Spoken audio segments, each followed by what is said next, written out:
Eu tinha 40 anos quando entendi, com uma clareza que nunca mais me deixou, que tinha passado 7 anos aprendendo a ser invisível dentro de uma casa que nunca foi minha.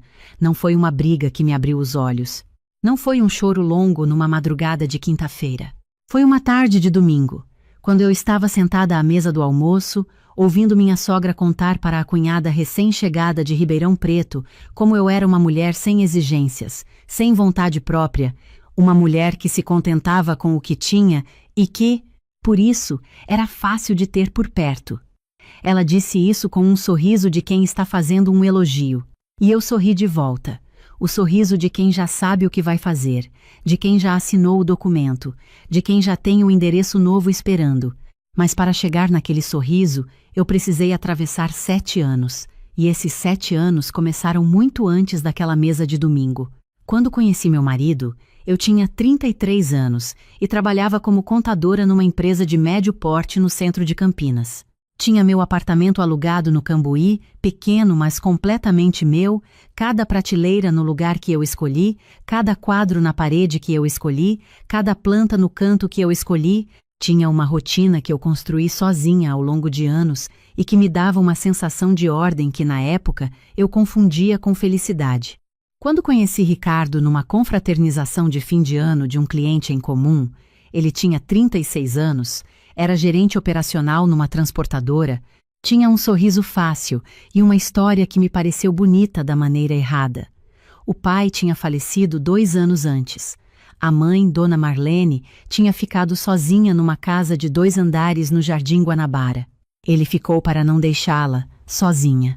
Me contou isso na segunda vez que a gente se encontrou, numa pizzaria perto do trabalho dele, com uma naturalidade de quem está descrevendo uma coisa óbvia. Eu ouvi aquilo e pensei, homem que honra a família. Pensei isso sem questionar o que significava aquela honra na prática, sem perguntar por quanto tempo, sem entender que alguns homens confundem honra com incapacidade de sair do lugar. Namoramos por 1 ano e meio. Nesse período, Dona Marlene era uma mulher de gestos generosos e palavras cuidadosas. Me chamava de querida quando atendia o interfone. Perguntava sobre meu trabalho com um interesse que parecia genuíno. Uma vez fez bolo de cenoura com cobertura de chocolate porque Ricardo contou que era meu favorito. Eu saía de lá achando que tinha encontrado, além de um companheiro, uma figura materna que me adotava com facilidade. Não percebi que estava sendo avaliada. Não percebi que aquela gentileza toda era condicional, que durava exatamente enquanto eu era visita, enquanto eu tinha hora para chegar e hora para ir embora, enquanto eu não representava nenhuma ameaça real à ordem que ela tinha construído e mantido com décadas de cuidado.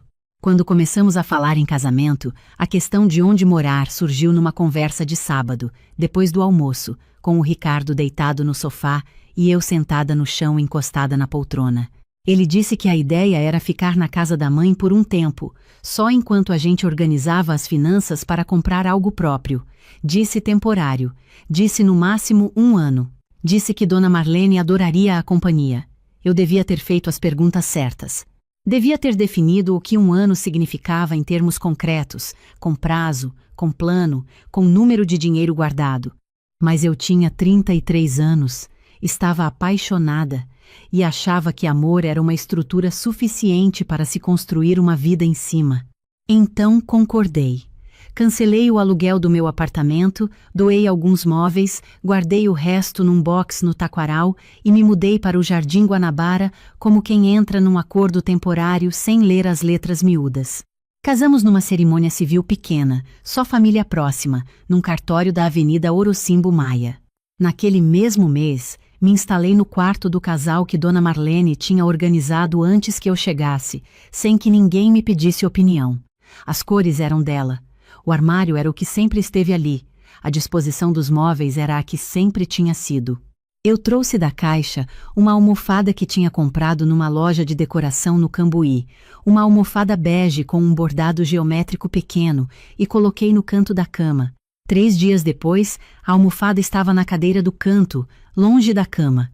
Dona Marlene passou por mim no corredor e disse, sem parar: "Deixei sua almofada na cadeira, Beatriz, porque naquele canto da cama fica estranho com o edredom.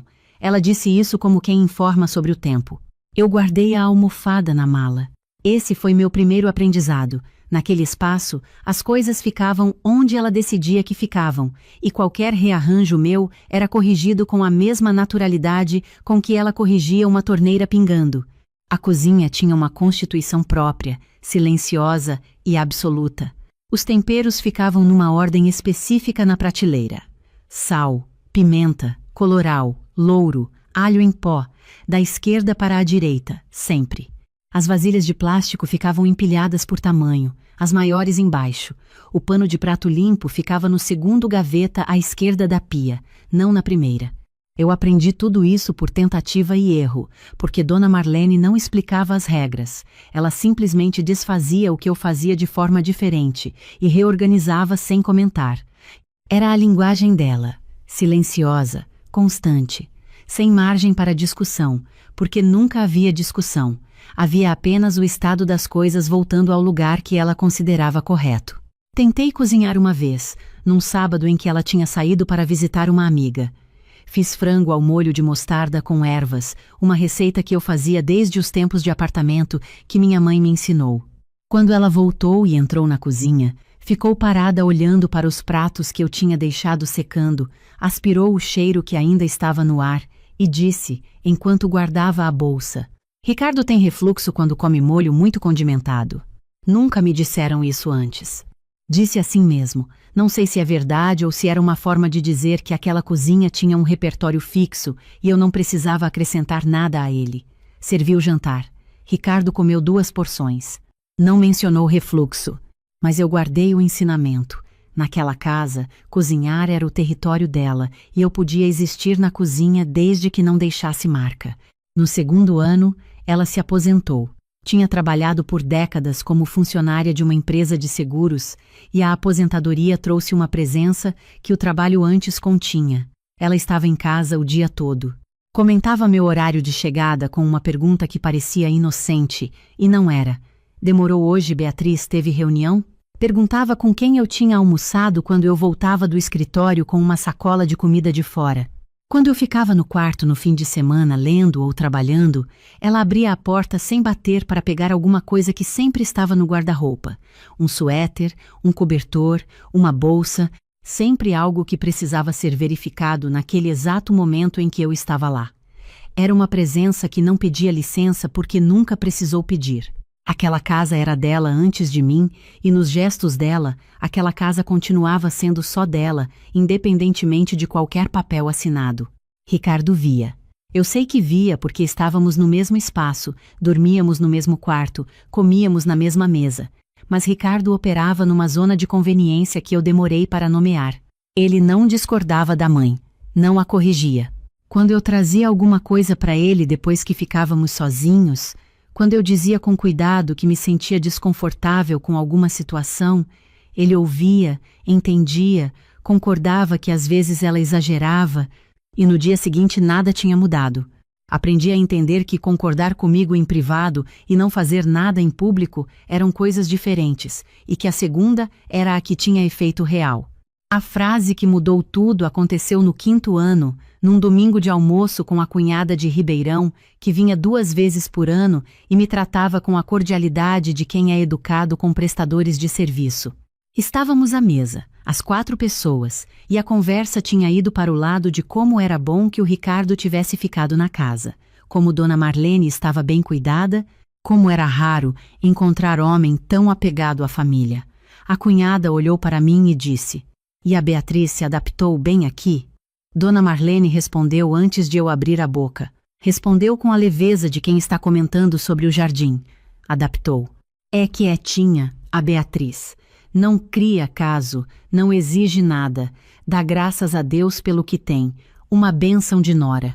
Eu ouvi aquelas palavras com uma clareza estranha.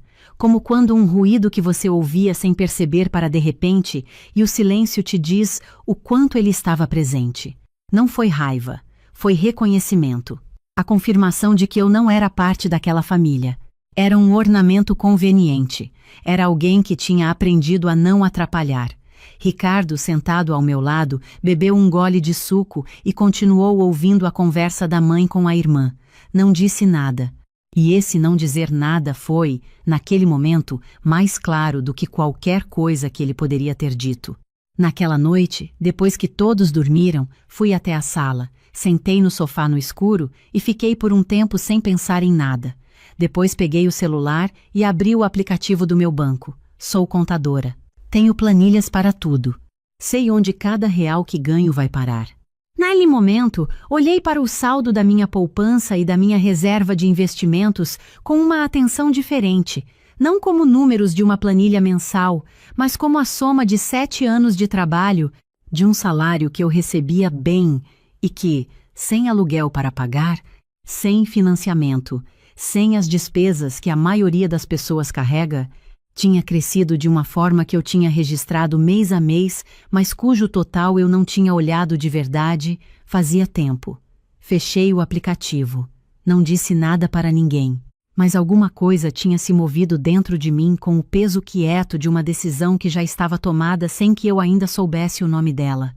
Sou contadora, como já disse. Trabalho com números, com estrutura, com planejamento. Ao longo dos últimos 2 anos, além do emprego fixo, eu tinha começado a atender clientes por conta própria. Pequenos empreendedores, profissionais autônomos, microempresas que precisavam de assessoria contábil, mas não tinham estrutura para contratar uma empresa grande. Eu atendia pelo computador, pelas tardes de quinta e sexta no quarto, em voz baixa para não incomodar a televisão de Dona Marlene no andar de baixo.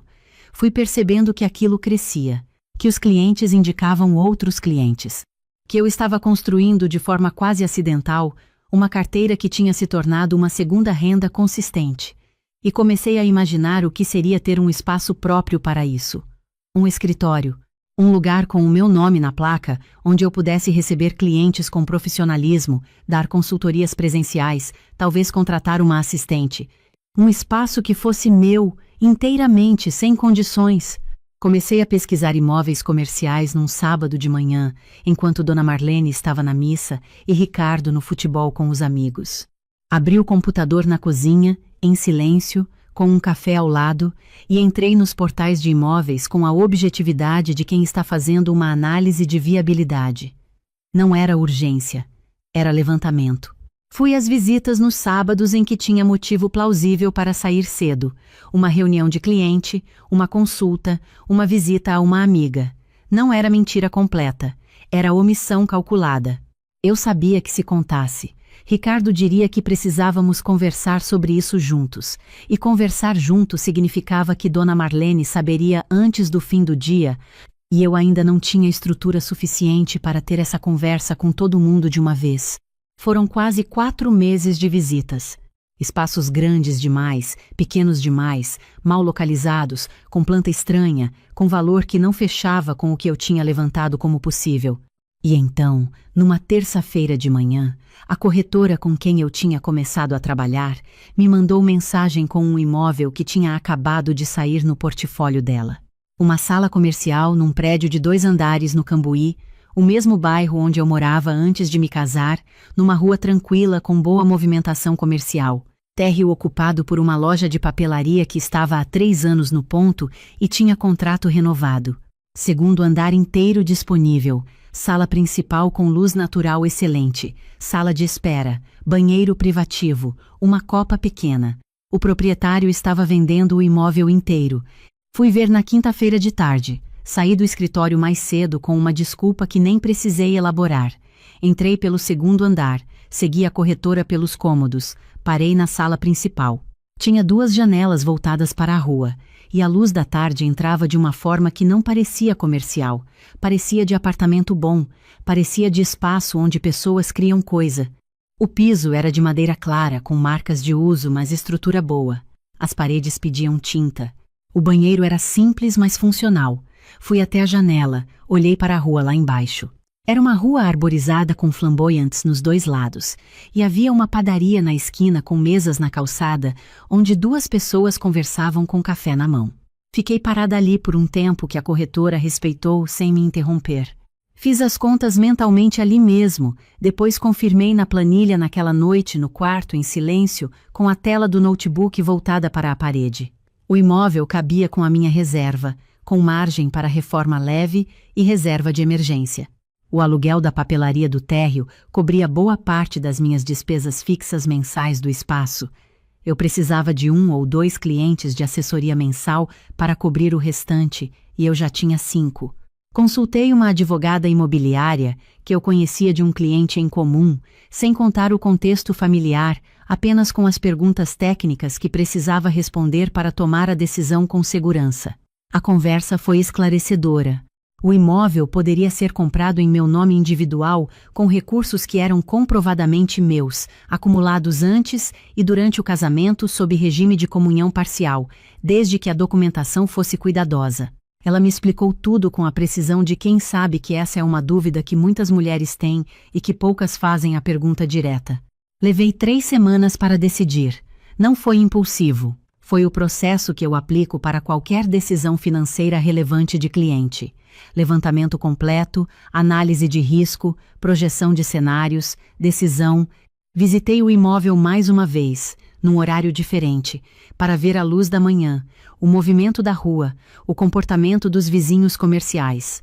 Na segunda visita, subi ao 2º andar e fiquei parada no centro da sala principal, sem falar nada por uns 2 minutos. A corretora ficou na sala de espera. Pensei na almofada que eu tinha guardado na mala. Pensei nos 7 anos de temperos na ordem certa. Pensei em Dona Marlene descrevendo para a cunhada uma mulher quietinha que dá graças a Deus pelo que tem. Assinei a proposta de compra naquela mesma tarde, em pé na calçada, usando o celular, com o sol de outubro batendo no pescoço. Assinei o contrato definitivo numa quarta-feira de manhã no cartório, durante meu horário de almoço. Saí de lá, entrei numa padaria na esquina, pedi café preto e um pão na chapa. Sentei do lado de fora e fiquei olhando para o movimento da rua por uns 15 minutos. Tinha um documento na minha bolsa que dizia que aquele prédio era meu. Não tinha histórico familiar que eu precisasse respeitar. Não tinha nenhuma versão anterior que eu precisasse manter. Era inteiramente meu, do jeito que eu quisesse. Terminei o café, voltei para o escritório, fiz uma reunião às 2 da tarde como se nada tivesse acontecido, porque na superfície da minha vida nada tinha acontecido ainda, mas por baixo tudo tinha mudado. Contratei uma arquiteta que uma cliente minha indicou, especializada em reformas comerciais pequenas. Nos encontros que tivemos, eu explicava o que queria com uma clareza que me surpreendeu. Paredes brancas, iluminação quente, prateleiras embutidas na sala principal, uma bancada de trabalho na janela, uma mesa de reunião para 4 pessoas no centro. A reforma foi conduzida durante os dias úteis enquanto eu trabalhava. Eu passava lá às quintas de tarde, entre uma reunião e outra para ver o andamento. Numa dessas visitas, entrei no 2º andar logo depois da pintura pronta. O cheiro de tinta nova ainda estava no ar. A janela estava aberta e a luz da tarde entrava larga e limpa nas paredes brancas. Andei devagar pelos cômodos. Passei a mão na parede ainda fria. Parei no centro da sala principal, no lugar onde ia ficar minha mesa, e fiquei ali em silêncio por um tempo. Depois sentei no chão, as costas na parede recém-pintada, e fiquei olhando para a janela. Tinha um retângulo de luz no piso de madeira. Fiquei olhando para aquele retângulo até os olhos ficarem úmidos, não de tristeza, de reconhecimento. Era o primeiro lugar adulto que seria completamente meu. Levantei, fechei a janela, desci a escada e fui para o Jardim Guanabara jantar com a família. Naquele período, comecei a tirar minhas coisas da casa de Dona Marlene com uma discrição que nasceu do hábito de anos de não fazer barulho. Não de uma vez, que levantaria perguntas. Aos poucos, na ordem certa. Documentos primeiro. Contratos de trabalho antigos, certidões, papéis que eram meus e que precisavam estar sob meu controle.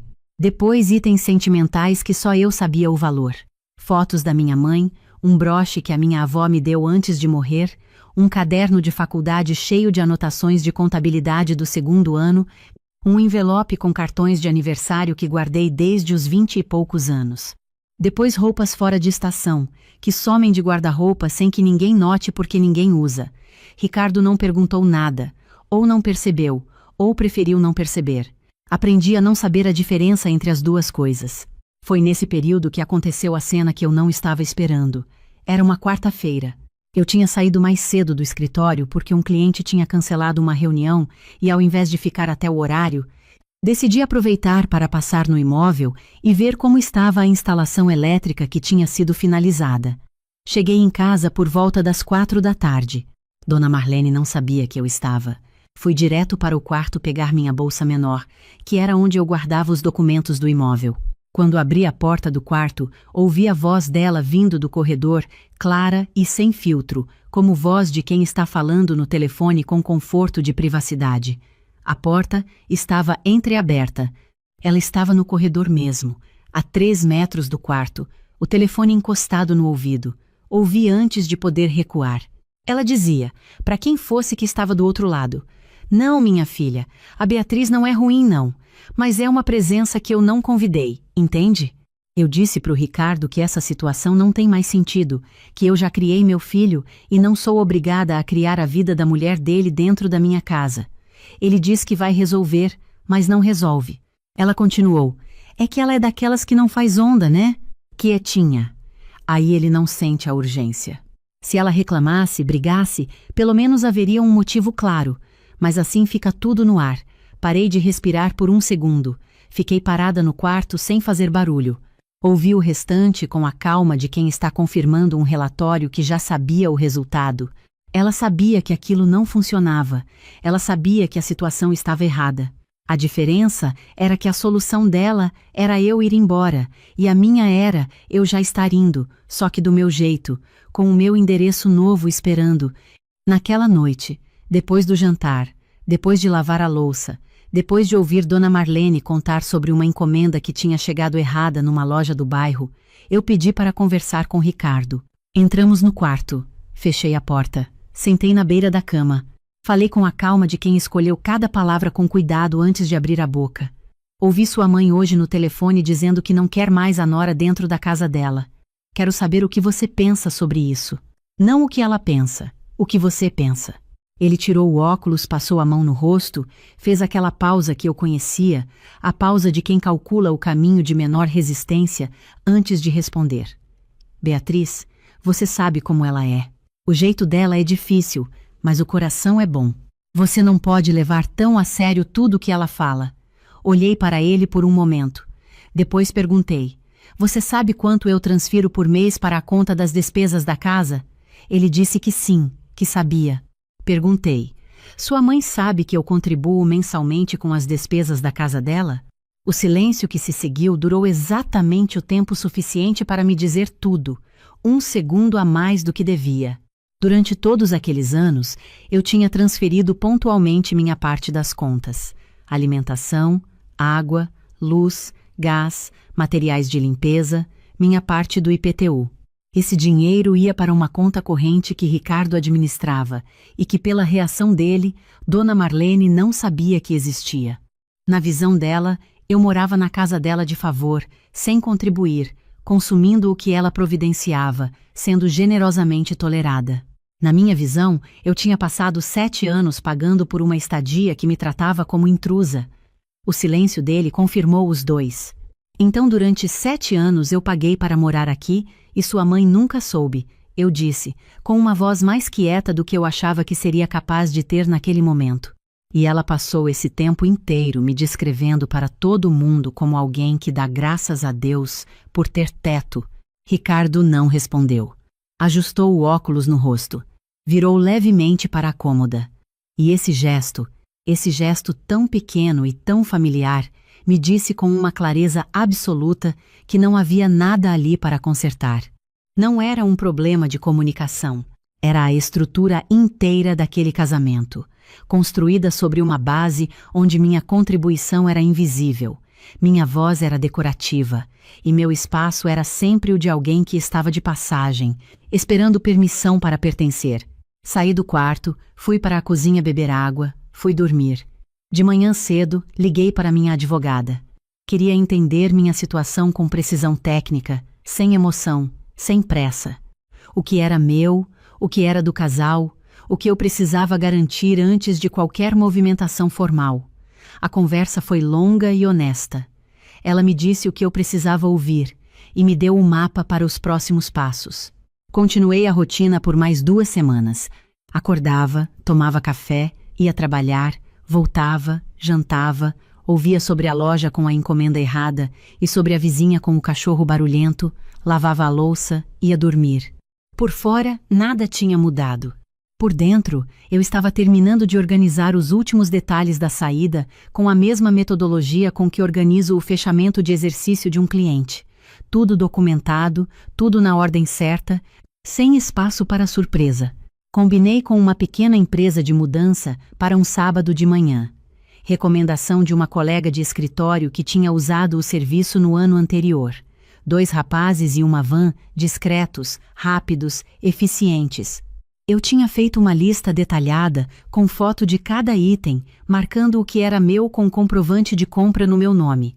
A mesa de trabalho que eu tinha comprado antes do casamento e que tinha trazido do box, o notebook, o monitor externo, o equipamento de scanner, a impressora que eu tinha comprado 2 anos atrás para atender os clientes, a estante de livros de contabilidade que eu tinha acumulado desde a faculdade, as plantas que eu cultivava na janela do quarto há 3 anos, a almofada que estava na mala havia 7.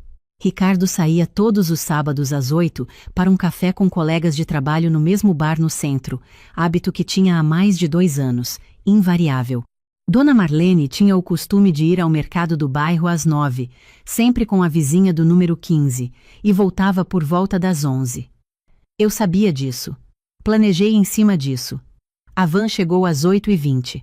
Os rapazes trabalharam com a eficiência que eu tinha pedido, sem barulho desnecessário, sem demora, seguindo a lista sem perguntas. Às 9h50, a van estava praticamente carregada.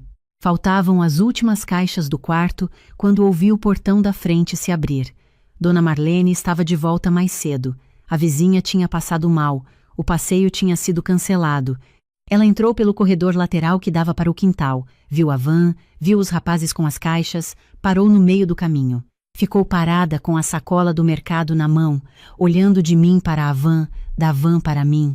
O que está acontecendo aqui, Beatriz? Eu estou indo embora, eu disse. Simples, sem tremer. Indo embora para onde? O que você está levando? Você não pode fazer isso sem falar com o Ricardo. Pode falar com ele. O telefone dele você tem. Ela pegou o celular. Ouvi a voz dela subindo enquanto os últimos itens eram carregados. Supervisionei sem me afastar. Quando a van estava pronta, fiz uma última volta pelo quarto. Estava vazio. A cama tinha ficado. Era da casa. A cômoda velha tinha ficado. Sempre foi dela.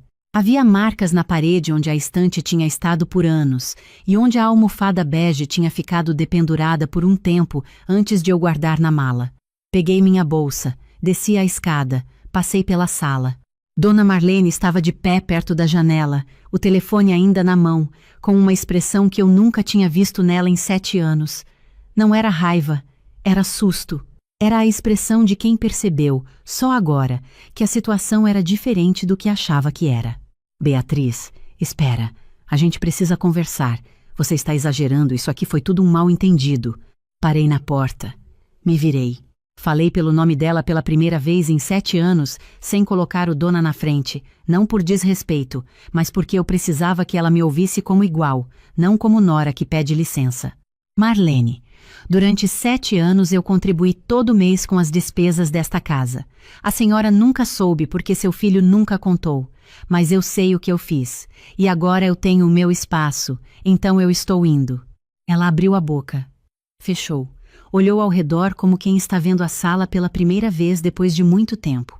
Mas as contas daqui, quem vai ajudar? As despesas. As despesas da senhora são responsabilidade da senhora agora. Eu já tenho as minhas para pagar. Saí. Fechei o portão com cuidado, sem bater. Entrei no meu carro. A van já tinha saído. Coloquei o carro em movimento e fui embora daquela rua sem olhar pelo retrovisor. Fui pelo caminho mais longo até o Cambuí, passando pela Avenida Norte-Sul, pela Avenida Brasil, sem pressa. Precisava do tempo de trajeto para que tudo se assentasse. Ricardo ligou 40 minutos depois. Eu estava no 2º andar do imóvel, dirigindo a entrada dos móveis, quando decidi atender. Beatriz, o que aconteceu? Minha mãe está em pânico. Onde você está? Você foi para a casa de alguém? Estou na minha casa. Silêncio. Você alugou alguma coisa sem me contar? Comprei. É um imóvel comercial com espaço residencial no segundo andar, no Cambuí. O contrato foi assinado há 2 meses. Está no meu nome. A papelaria do térreo já paga aluguel. O segundo andar é meu escritório e minha residência. O silêncio dessa vez foi mais longo, mais pesado. Como você tinha esse dinheiro, Beatriz? Você estava guardando sem me falar? Estava guardando há anos. Você sabia que eu poupava, só nunca perguntou quanto. Mas esse dinheiro é do casal. A gente precisava ter conversado sobre isso junto. Respirei fundo. Não queria perder a serenidade. Tinha me custado muito chegar até ali para perdê-la, em 40 minutos de ligação. Durante 7 anos eu transferi todo mês a minha parte das despesas da sua mãe para a conta que você administrava. Ela nunca soube, você nunca contou. Ela passou esse tempo inteiro me descrevendo como uma mulher que mora de favor. O dinheiro que eu guardei era o meu salário, o resultado do meu trabalho, e eu usei para construir algo que é inteiramente meu. Recomendo que você fale com um advogado para entender como vai ficar a parte legal do nosso processo. Eu já tenho o meu. Desliguei. Fiquei parada no centro da sala principal enquanto os rapazes montavam a mesa de trabalho no canto da janela. Depois me sentei no chão, as costas na parede branca, e fiquei ouvindo o barulho da rua lá embaixo. Uma criança chamando alguém num quintal próximo. Um ônibus passando ao longe. O som de um flamboyante na calçada balançando com o vento de outubro era um silêncio que eu não reconhecia. Não era o silêncio de quem aprendeu a não fazer barulho para não incomodar. Era o silêncio de quem está finalmente no lugar certo. Nos meses seguintes, a vida foi se reorganizando com uma objetividade que me surpreendeu. Abri o CNPJ do escritório de contabilidade, coloquei meu nome na placa da porta, montei uma página simples com os serviços. A papelaria do térreo continuou funcionando normalmente. Os donos nem perceberam a troca de proprietário, renovaram o contrato sem hesitar. Essa renda cobria as minhas despesas fixas com margem. Comecei a atender clientes presencialmente no espaço, que ficava aberto 3 dias por semana, e nos outros dias eu trabalhava no emprego fixo. O volume cresceu rápido. Em 4 meses, eu tinha clientes suficientes para montar um cronograma sustentável.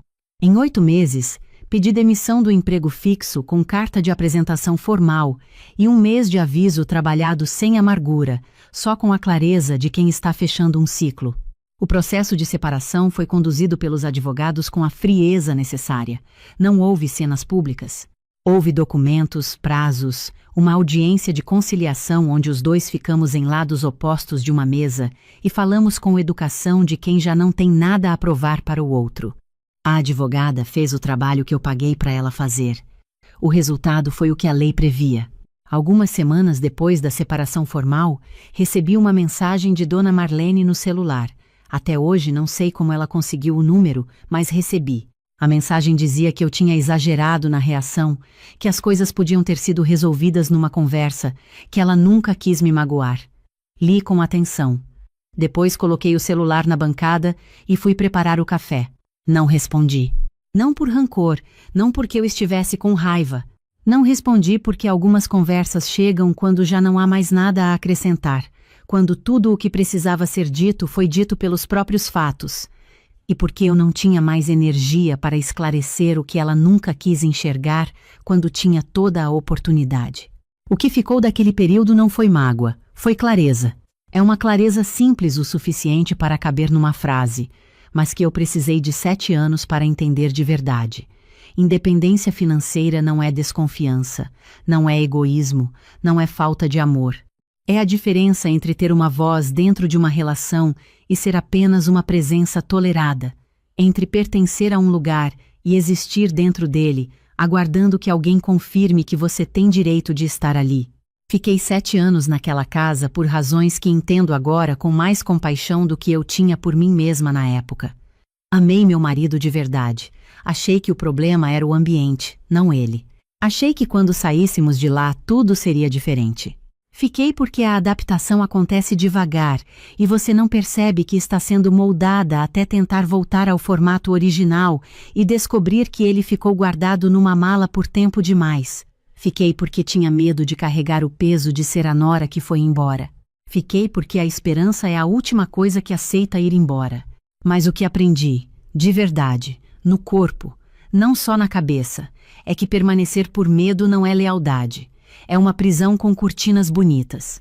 E que o momento em que você decide sair não precisa ser dramático, não precisa ter música de fundo, não precisa ser uma cena. Pode ser uma terça-feira qualquer, enquanto você está fazendo café, quando você olha para o saldo da conta e entende o que aqueles números representam. Pode ser um domingo de almoço, quando uma mulher descreve você como quietinha e sem exigências para a cunhada, e você sorri por dentro com o sorriso de quem já assinou o contrato. Hoje, quando subo a escada do meu escritório depois de um dia de trabalho, quando coloco a chave na fechadura e ouço o clique do trinco, fico um segundo assim, a mão na maçaneta, antes de abrir a porta. É um hábito que virou ritual. É o segundo em que me lembro de quem disse que eu era quietinha, sem exigências, uma mulher que dava graças a Deus pelo que tinha.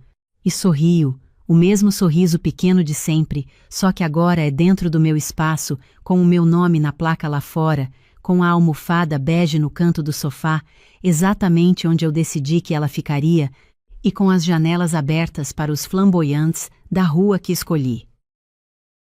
Não foi a discussão que me fez decidir, foi uma planta.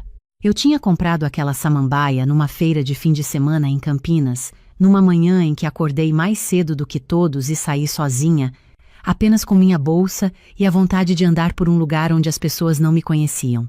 Era uma planta generosa, daquelas que crescem para todos os lados, como se não tivessem consciência de que poderiam estar incomodando alguém.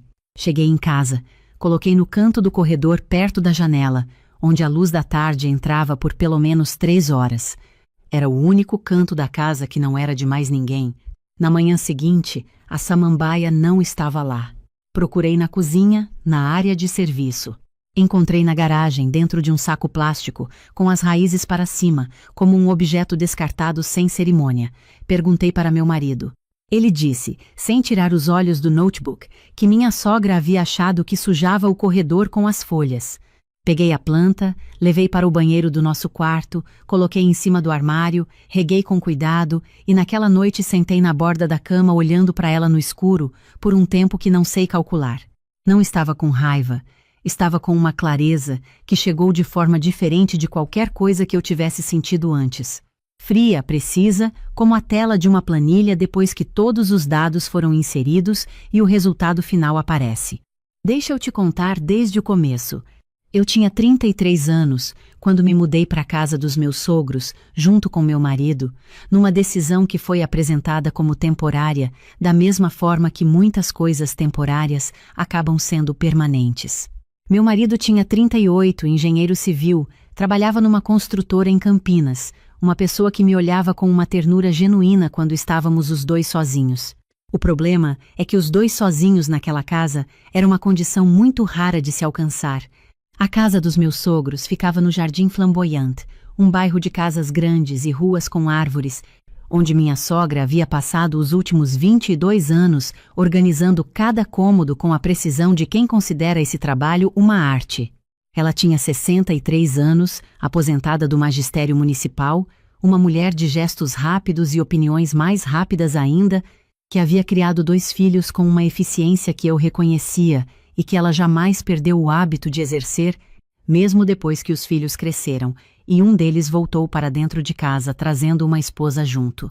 Meu sogro era o contrário dela em quase tudo. Homem quieto, 67 anos, que passava as tardes no quintal cuidando de uma horta de tomates com uma paciência que contrastava completamente com o ambiente interno da casa. Com ele eu me entendia bem. Ele me perguntava sobre o trabalho, ouvia quando eu respondia, ria das minhas histórias de paciente com aquele sorriso tímido de quem não está acostumado a demonstrar que está gostando de uma conversa. Era como se dentro daquela casa existissem 2 países com fronteiras invisíveis. O país do meu sogro, tranquilo e receptivo, e o país da minha sogra, onde eu nunca aprendi completamente o idioma. Eu era fisioterapeuta, especializada em reabilitação neurológica. Trabalhava em 2 clínicas e atendia alguns pacientes em domicílio nos fins de semana. Tinha 15 anos de carreira, um consultório que havia montado num espaço alugado em Americana e que vendi quando nos mudamos porque o deslocamento ficou inviável. Essa decisão custou mais do que eu calculei na época, não em dinheiro, mas em algo que levei tempo para nomear, a sensação de ter um lugar no mundo que era construído com as minhas mãos. A decisão de morar com eles foi do meu marido, proposta numa conversa de domingo com tom de solução lógica. Os pais estavam ficando mais velhos. A casa era grande. O aluguel que pagávamos em Americana era caro, apenas enquanto juntássemos para comprar o nosso. Eu ouvi, avaliei, disse que tudo bem. Devia ter prestado mais atenção no que não foi dito. Nos primeiros meses, tentei com sinceridade. Aprendi os ritmos da casa. O horário do jantar era às 7h30, sem exceção. A minha sogra lavava as panelas imediatamente após o uso e deixar uma louça descansando por mais de 5 minutos na pia era o tipo de detalhe que ela notava sem dizer nada na hora, mas que aparecia depois, numa forma de comentário lateral que eu levei tempo para aprender a decodificar. Aprendi a não rearranjar nada nas prateleiras da cozinha. Aprendi que o sofá da sala tinha um lado que era implicitamente dela e outro que era de todos, o que na prática significava que era de ninguém. O problema não apareceu de vez. Foi chegando como chuvisco que você ignora porque não parece chuva de verdade, e só percebe quando já está encharcado. Minha sogra tinha opiniões sobre como eu dobrava a roupa, sobre o volume com que eu falava ao telefone no corredor, sobre o horário que eu chegava nas noites em que tinha atendimento tardio. Uma vez organizei meus livros de reabilitação numa prateleira do corredor que estava vazia. Na manhã seguinte, os livros estavam na nossa suíte, empilhados no chão ao lado da cama, e no lugar deles havia uma fruteira de cerâmica que ela havia comprado numa viagem a São João da Boa Vista e que, segundo ela disse quando perguntei, ficava melhor ali do que na caixa onde estava guardada. Não disse nada. Recolhi os livros, arrumei um espaço dentro do guarda-roupa e guardei junto com eles uma coisa pequena que ainda não conseguia nomear corretamente. Era parecida com resignação, mas tinha uma textura diferente, mais fria, mais atenta. Você talvez esteja se perguntando por que fiquei. Eu me perguntei isso muitas vezes, especialmente nas noites em que o quarto parecia menor do que as paredes sugeriam. A resposta mais honesta é que fiquei porque ainda acreditava que a situação era temporária e que quando a gente acredita nisso com força suficiente, vai adiando a conversa difícil sempre para depois de um momento que ainda não chegou. Fiquei também porque eu amava meu marido de uma forma real, concreta, e porque separar o homem do ambiente em que ele existia exigia um esforço que eu ainda não estava disposta a fazer. E fiquei porque sair exige energia. E energia é um recurso escasso quando você trabalha em 2 empregos, passa 1h30 no trânsito por dia, e ainda chega em casa tendo que calibrar cada gesto para não criar atrito. No 3º ano, comecei a ver a geometria daquela casa com uma nitidez diferente. Havia uma hierarquia clara, construída ao longo de décadas com a solidez de quem nunca precisou colocá-la em palavras porque nunca havia sido questionada. Minha sogra no centro. Meu sogro em órbita próxima, respeitoso e distante. Meu marido em órbita seguinte, que havia aprendido desde criança que a forma mais segura de navegar aquele ambiente era concordar antes de pensar. E eu numa posição que ninguém havia definido oficialmente, o que significava que qualquer pessoa com mais tempo de casa poderia redefini-la sem aviso. Contei para meu marido, sem dramatizar, só fatos, que me sentia como visita em permanência. Que chegar cansada depois de 6 atendimentos seguidos e encontrar meus pertences remanejados sem me consultarem, pesava de um jeito que estava ficando difícil de ignorar. Ele ouviu com a atenção que eu conhecia, aquela atenção de quem está ouvindo e simultaneamente calculando qual resposta causará menos consequências. Depois disse, minha mãe é assim com todo mundo, não é pessoal. Eu olhei para ele por um momento.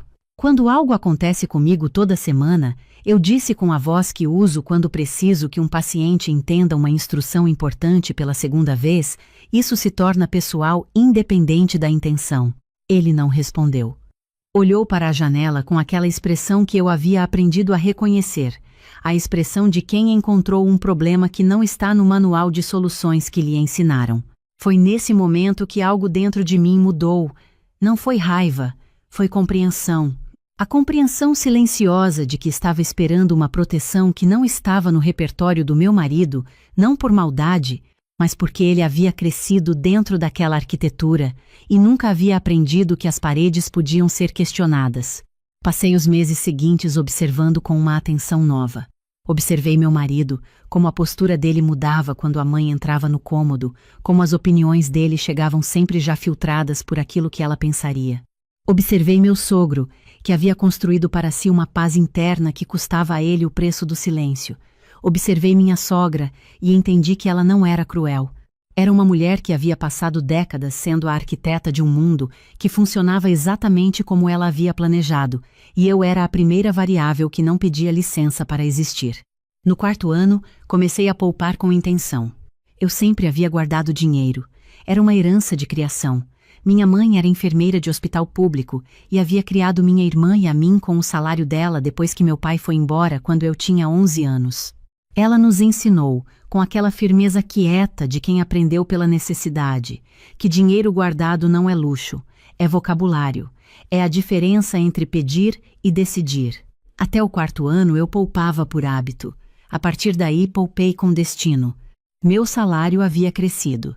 Tinha feito uma especialização em Florianópolis 2 anos antes, que me abriu portas para consultoria em hospitais. Atendia agora pacientes particulares 3 vezes por semana, num espaço sublocado perto do trabalho. Havia negociado meu contrato com uma das clínicas e conseguido um percentual melhor. E havia uma conta que existia desde antes do casamento, onde entrava uma quantia mensal proveniente de um imóvel que eu havia herdado da minha avó em Mojimirim, que eu havia colocado para alugar e que gerava uma renda que meu marido sabia que existia, mas nunca havia perguntado o valor. Desde o 1º ano na casa dos meus sogros, eu havia proposto contribuir com as despesas mensais. Era uma questão de princípio. 2 adultos com renda não moravam de graça no espaço de ninguém. Minha sogra havia recusado com aquela elegância de quem recusa e registra o gesto ao mesmo tempo. Meu marido havia aceitado a proposta e passou a receber uma transferência minha todo mês, que ele administrava numa conta que ele dizia ser para as despesas da casa.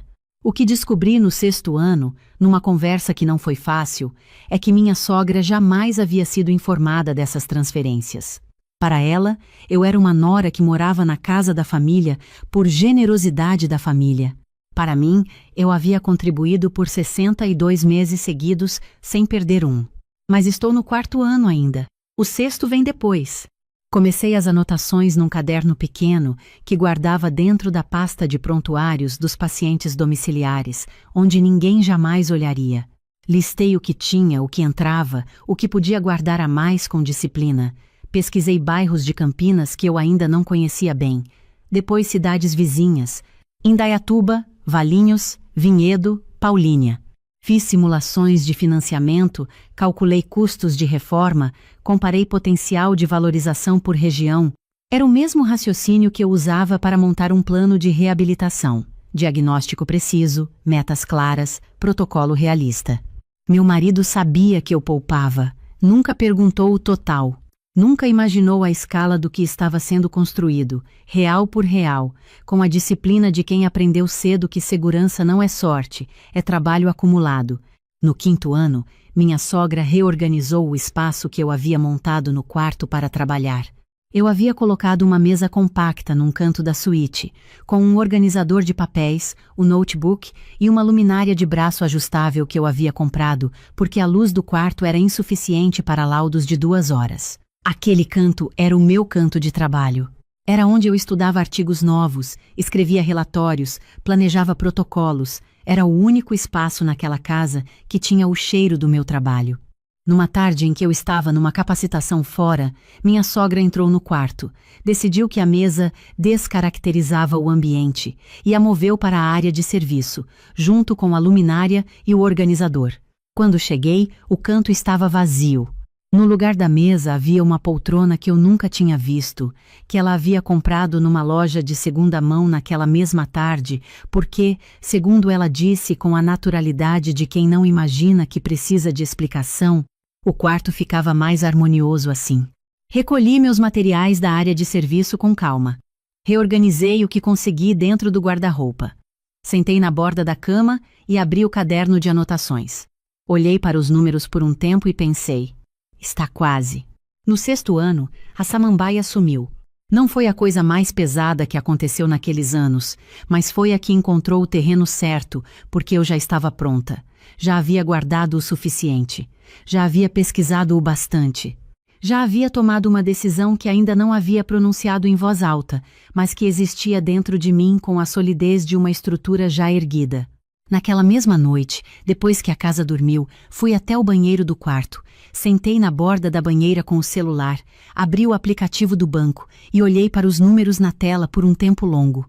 Era mais do que eu mesma reconhecia quando pensava a respeito, porque diminuir o tamanho do que eu havia construído tinha se tornado um hábito que eu adquiri naqueles anos sem perceber quando começou. Fechei o aplicativo, olhei para o teto, pensei: agora. Comecei as visitas a imóveis no mês seguinte, dizendo que tinha supervisão clínica em outra cidade ou reunião de equipe no hospital. Visitei 9 propriedades ao longo de 2 meses e meio. A 10ª foi numa tarde de sábado em Vinhedo, numa rua chamada Alameda das Magnólias, num condomínio fechado de casas térreas, onde o silêncio tinha a qualidade específica dos lugares onde as pessoas escolheram morar em vez de ter acabado ali. A corretora abriu o portão e eu entrei antes dela. Casa de 3 cômodos, sala com pé, direito alto, cozinha integrada com janela para o jardim lateral. No fundo, um espaço que a planta chamava de área multiuso, com entrada independente pelo jardim, iluminação natural o dia todo e uma tomada trifásica que a corretora disse ter sido instalada pelo dono anterior, que era veterinário e usava o espaço como consultório. Fiz as contas enquanto ela ainda falava. Com aquele espaço alugado para algum profissional de saúde, as despesas mensais da casa cairiam para menos de 1/4 do meu salário. A reserva permaneceria intacta. Era uma decisão financeira sólida, independentemente de tudo o mais que ela significava. E tudo o mais estava me dizendo que eu precisava de um endereço que fosse completamente meu. Levei 4 semanas para assinar, não de insegurança, de respeito pelo peso do que estava decidindo e por tudo que viria depois.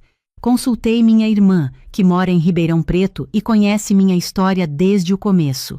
Conversei com uma advogada que uma colega do hospital me indicou. Reli o contrato 5 vezes. Assinei numa quarta-feira de manhã, antes do primeiro atendimento do dia, num cartório em Vinhedo onde a tabeliã tinha a paciência tranquila de quem já viu muita assinatura importante passar por aquela mesa.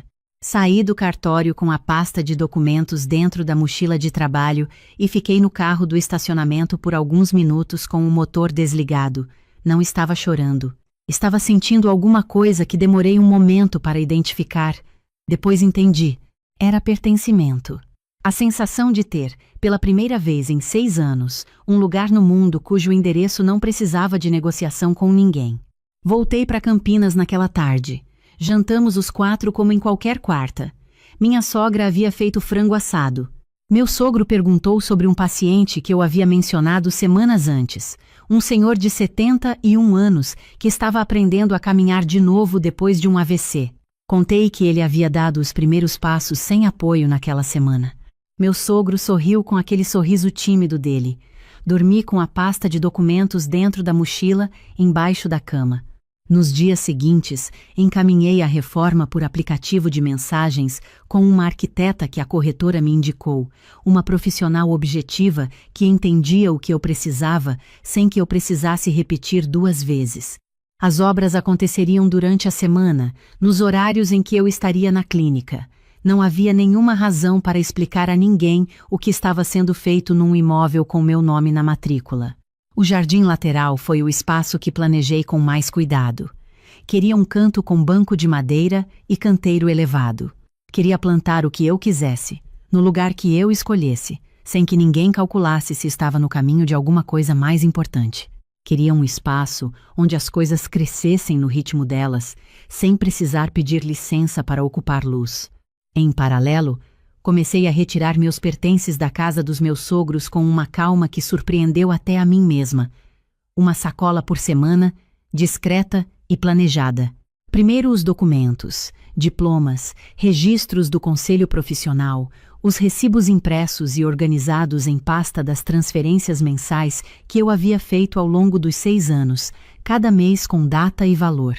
Depois os itens de valor afetivo, um caderno de receitas que era da minha avó, uma foto emoldurada da minha formatura, onde minha mãe aparece com aquele sorriso que ela reservava para os momentos que realmente importavam. Depois as roupas fora de temporada. Depois os livros técnicos, 2 ou 3 por vez dentro de sacolas de farmácia. Meu marido não notou, ou notou, e não soube o que fazer com isso. Nunca descobri qual das duas hipóteses era verdadeira. A arquiteta mandou mensagem numa quinta à noite. Pronto para visita quando puder. Fui no sábado de manhã. Peguei a estrada antes das 6:30, enquanto a casa ainda dormia. Abri o portão de vinhedo com a minha chave. Entrei sozinha no silêncio da manhã. Andei por cada cômodo com a calma de quem está reconhecendo um lugar que já existia em outro formato dentro da cabeça. A luz da manhã entrava pela janela da cozinha e batia na bancada nova. O piso tinha o cheiro específico de material que acabou de ser assentado. A sala tinha o pé direito alto que eu havia pedido porque salas com teto baixo me dão a sensação de que o espaço está sendo contido. Fui até o jardim lateral. Abri a porta de madeira nova. O canteiro elevado estava construído, com a terra já preparada. O banco de madeira estava no canto que eu havia indicado na planta, encostado na parede com a exposição de sol da tarde que eu havia calculado. E no chão, ao lado do banco, a arquiteta havia deixado uma samambaia num vaso de barro, com um bilhete de papel preso no caule com um barbante, para inaugurar bem. Fiquei olhando para a planta por um tempo que não sei medir. Depois sentei no banco, apoiei as mãos nos joelhos, olhei para o canteiro vazio que ainda ia receber o que eu decidisse plantar, para a luz que entrava pelo ângulo que eu havia escolhido, para o silêncio de uma manhã que não tinha o peso de nenhuma expectativa alheia. E então, chorei. Não de tristeza. Do tipo de alívio que só chega quando você solta um peso que estava carregando há tanto tempo que havia esquecido a diferença entre carregar e estar de pé. Voltei para Campinas naquela tarde. Jantamos normalmente. Minha sogra comentou que o supermercado havia mudado a posição dos produtos e que era impossível achar alguma coisa. Meu sogro perguntou se eu havia descansado. Disse que sim. 2 semanas depois, o caminhão chegou às 7 da manhã. Eu havia contratado uma empresa pequena, 2 profissionais que trabalhavam com rapidez e com a discrição de quem entende que algumas mudanças precisam ser feitas sem cerimônia. Tudo havia sido combinado por mensagem na semana anterior.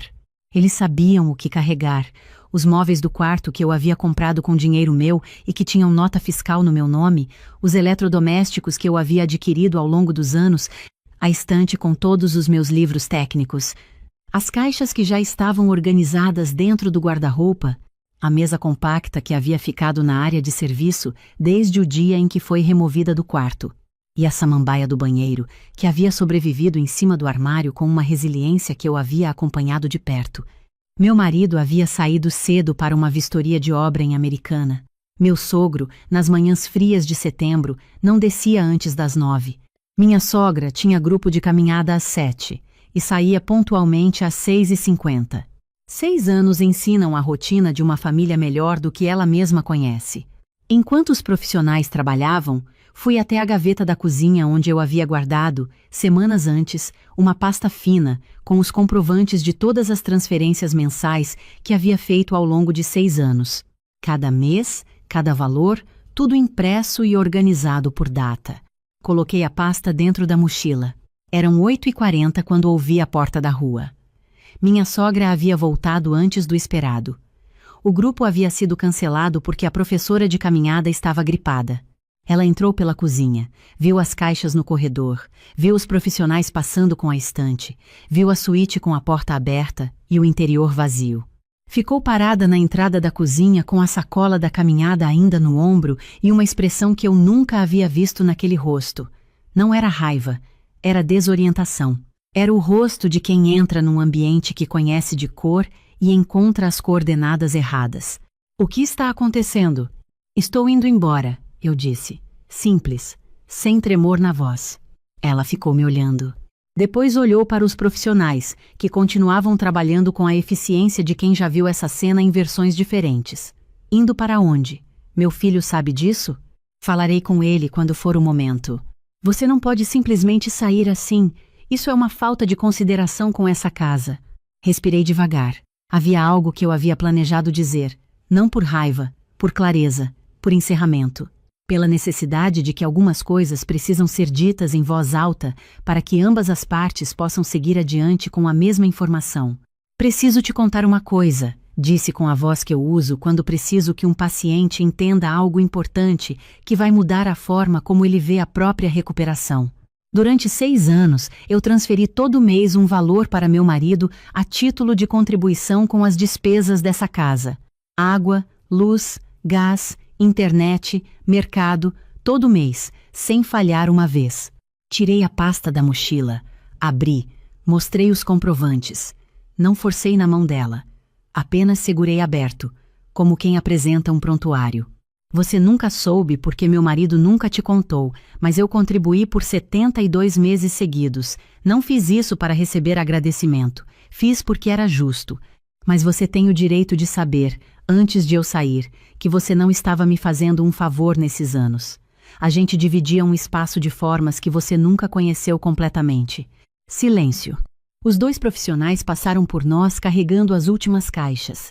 Minha sogra ficou parada com a sacola ainda no ombro, olhando para os comprovantes com uma expressão que eu levaria tempo para processar. Não era remorso ainda. Era talvez a primeira fissura numa certeza que havia sido construída tão sólida que nunca havia precisado ser testada.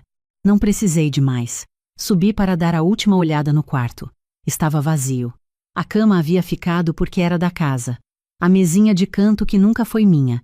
Na parede, uma área mais clara onde a estante havia ficado por 6 anos, um retângulo de tinta menos desbotada, o contorno exato do espaço que eu havia ocupado naquela casa e que agora estava de volta para ela. Desci com a mochila. Meu sogro estava na sala. Ele havia descido mais cedo do que o costume. Talvez o barulho dos móveis sendo movidos tivesse chegado até o quarto. Estava sentado no sofá com o controle remoto no colo que não havia ligado, olhando para a sala reorganizada com uma expressão serena que contrastava com o ambiente. Quando me viu passar com a mochila, levantou devagar. Não disse nada por alguns instantes.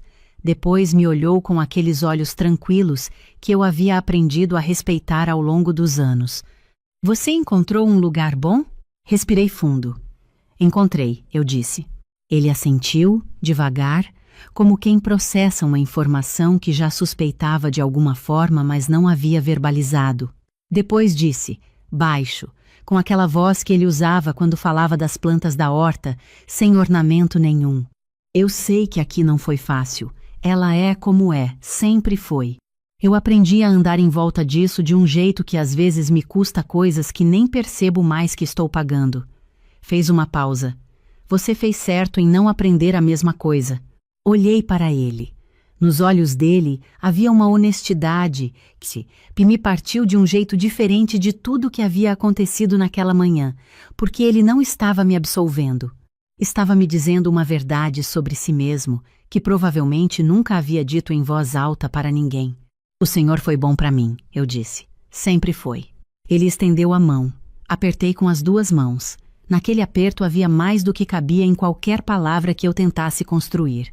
Saí, fechei o portão com cuidado. Entrei no carro. No banco de trás, a samambaia embrulhada num pano úmido.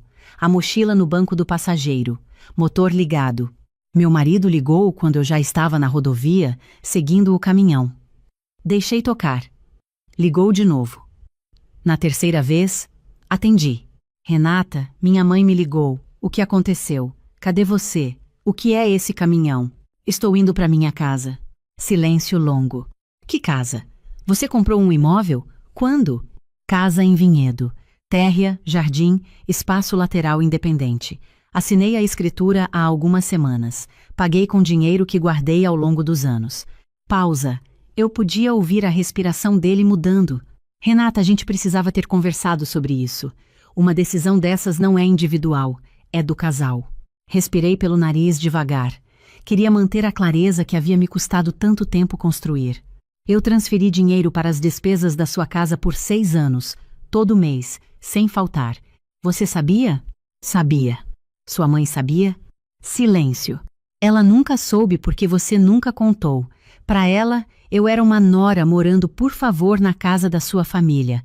Para mim, eu estava contribuindo com um espaço onde não tinha voz sobre nada, nem sobre onde colocar uma planta num corredor. Não é assim que funciona um casamento.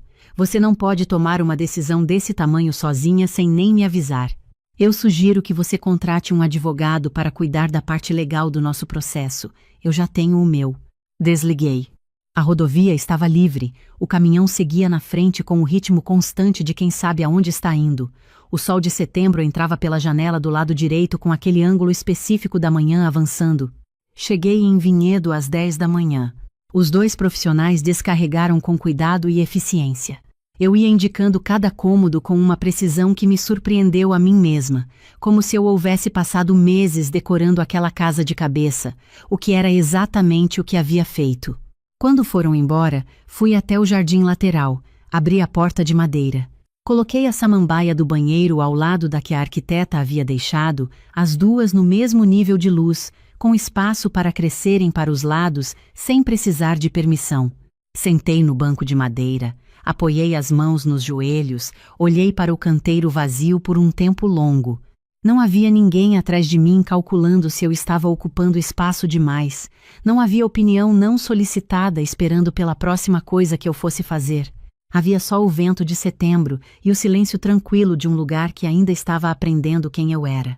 Depois entrei, fui até a cozinha, abri as caixas, guardei as panelas, coloquei os livros técnicos na estante nova. Sobre a bancada, encostei o caderno de receitas da minha avó numa posição que eu pudesse ver da mesa. Colei na geladeira, com um ímã de girassol que havia comprado semanas antes, uma frase que minha mãe repetia quando eu era pequena e achava que alguma coisa era difícil demais. Dificuldade não é sinal de erro. É sinal de que você está fazendo algo que importa. Fiquei olhando para a frase por um tempo. Depois, preparei o café. Nos meses seguintes, a vida foi tomando uma forma que tinha algo de inédito em cada detalhe pequeno. O espaço lateral foi alugado em menos de 3 semanas para uma psicóloga que atendia crianças e adolescentes e precisava de um consultório com entrada independente, acessível e silencioso. A renda cobria boa parte das minhas despesas mensais. Eu continuava exercendo a profissão que havia escolhido. Continuava crescendo, mas agora tudo que eu construía tinha o meu nome em todos os lugares onde importava. O processo de separação foi conduzido pelos advogados com ordem. Meu marido pediu para conversar pessoalmente uma vez. Encontramo-nos num café em Campinas, num lugar neutro que não tinha memória específica para nenhum dos 2.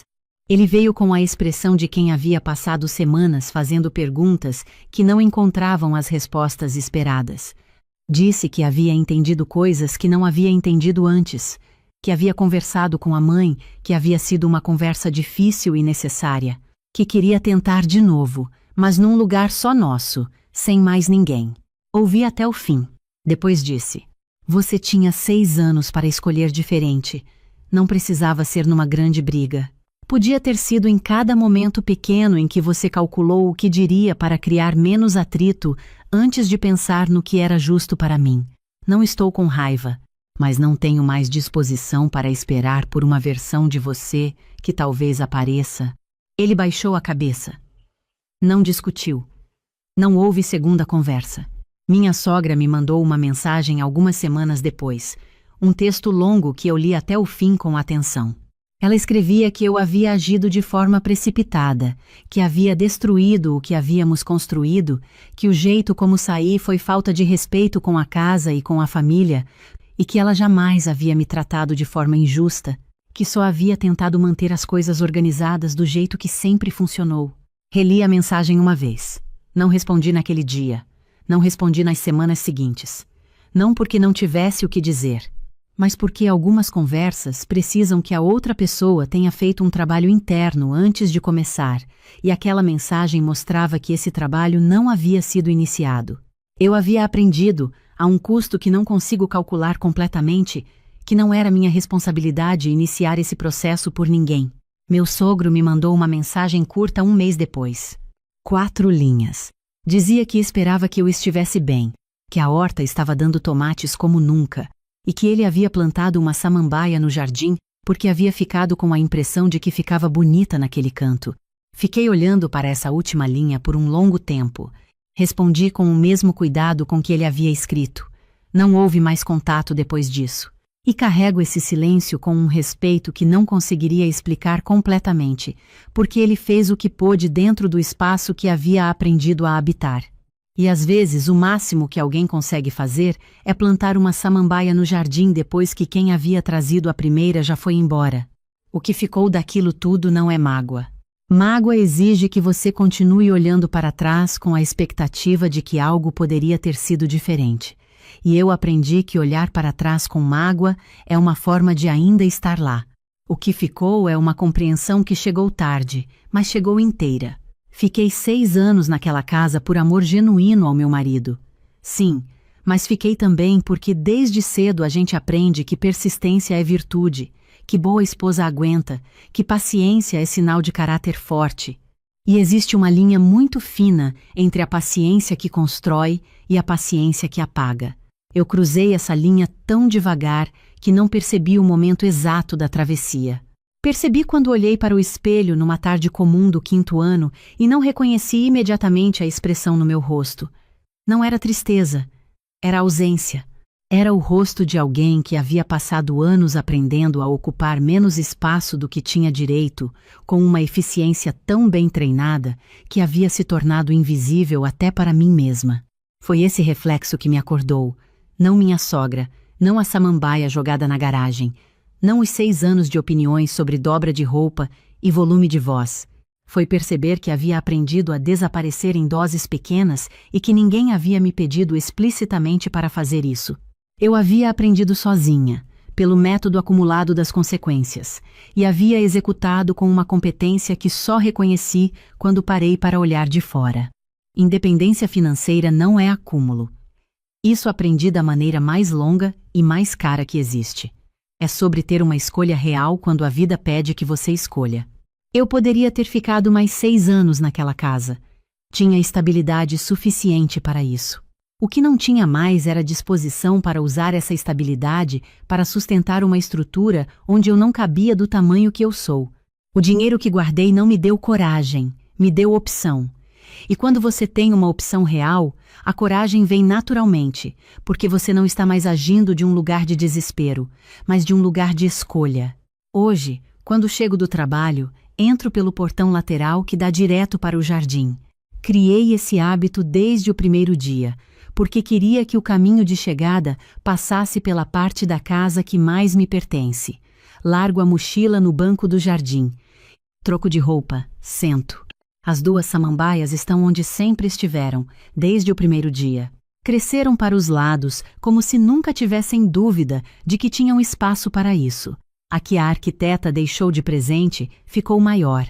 A que sobreviveu dentro do banheiro do quarto da outra casa ficou mais densa, com aquela qualidade específica das plantas que já passaram por privação e que crescem de forma diferente depois disso, mais internas, mais firme. Ontem, uma tarde de terça, depois de um dia longo de laudos e atendimento, cheguei com mais cansaço do que o habitual. Sentei no banco, apoiei as costas na parede, fiquei olhando para o canteiro que agora tem manjericão, alecrim e uma roseira que plantei no mês passado, sem saber ainda se ia funcionar. A psicóloga do espaço lateral havia terminado os atendimentos mais cedo e passou a cabeça pela portinha do jardim para perguntar se eu queria dividir um chá. Disse que sim. Ficamos as 2 sentadas no jardim até o sol sumir completamente. Ela me contou sobre uma criança que havia dado um passo novo na terapia naquela tarde. Contei sobre o paciente que havia voltado a andar depois de 8 meses de reabilitação. O tipo de conversa que não precisa de contexto para fazer sentido, porque o que importa é a substância do que está sendo dito, não o histórico de quem diz. Quando ela foi embora, fiquei mais um tempo sozinha. A noite chegou com aquela lentidão específica de setembro. As samambaias ficaram escuras antes do canteiro, porque são mais altas e perdem a cor mais cedo. Não havia nenhum horário que eu estivesse descumprindo. Não havia nenhum olhar esperando por mim quando eu entrasse. Havia só a noite chegando no ritmo dela e eu no meu lugar, no meu jardim, no meu silêncio. Às vezes penso na samambaia jogada na garagem dentro de um saco plástico, naquele gesto tão automático, tão sem cerimônia, como quem remove um objeto que está ocupando um espaço que não é dele. Minha sogra nunca vai entender completamente o que aquele gesto significou. Não porque seja cruel, mas porque ela nunca precisou aprender o custo de ocupar espaço demais no espaço de quem não pode dizer não. Algumas pessoas só entendem geometria quando percebem a falta do que havia sido preenchido. As samambaias estão no jardim, na luz que eu escolhi, no ângulo que eu planejei, com espaço para crescerem para todos os lados, sem precisar de permissão de ninguém. Elas não precisaram de permissão para ficar.